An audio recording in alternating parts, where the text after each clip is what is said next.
Father, we bless you. Teach us your word in the name of Jesus. Today, the Lord will speak to us on the topic that says mercy. Mercy. And there is a time to pray authoritative prayers, and there are other times where what we need to ask for is mercy. When you know you did not default in any way, if you know you are accurately acting as a lead, then you can pray authoritatively. An authoritative prayer is a kind of prayer you pray when you feel you have right to something, since you have been found faithful in your own part.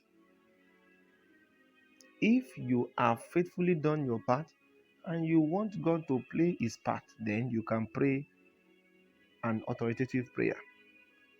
Then if you know you have, but if you know you have defaulted, or maybe God have played his own part and you are convinced that you have failed in your own part, then you will need the tool of mercy. Mercy is a spiritual tool.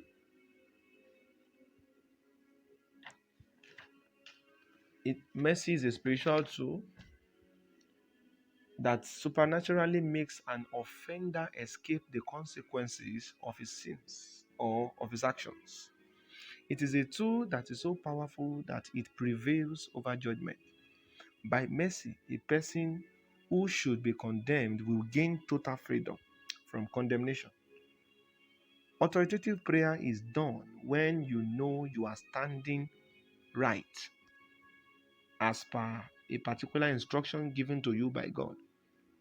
You may have right to pray authoritatively in the direction of marriage or relationship if you know you obeyed the instruction God gave you in that direction.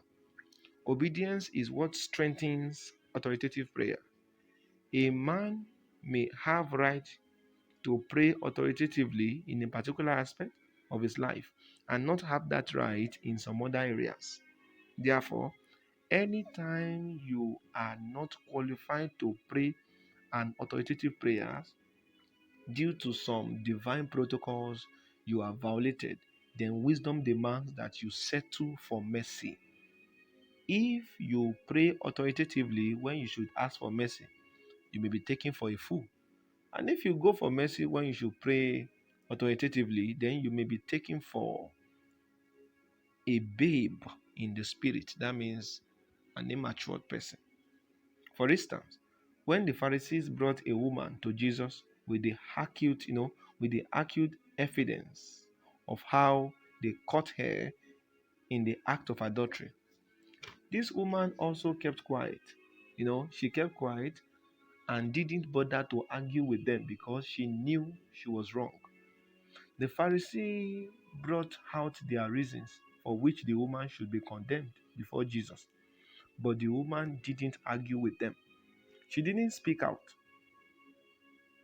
She refused to use her words, but instead she used her heart. In her heart, before Jesus, she was saying, Lord, I know that I am wrong. I know I have no reasons to live. I know I have violated the law which I'm supposed to keep holy. I know I have sinned against God and against my body. But I ask that you have mercy on me. Mercy is all I ask. Mercy, Lord. Please, Lord, be merciful unto me, if thou wilt. All these were what the woman was saying in her heart. So she was communicating with Jesus through her heart, but no one could hear what she was saying except from Jesus. She kept quiet, but her heart was talking to Jesus. It was only Jesus that could hear her heart. Nobody else could. And on the strength of this, she obtained mercy. She was given freedom even when she deserves to be condemned. May you always obtain God's mercy whenever your life needs it. In the name of Jesus. You must understand There is a time to pray authoritatively, and there is a time to settle for mercy. When you know you are not standing right, if you know you are wrong, settle for mercy. Don't be bold in error. But the Lord give us understanding in the name of Jesus. This is the wisdom of God. Don't sell it.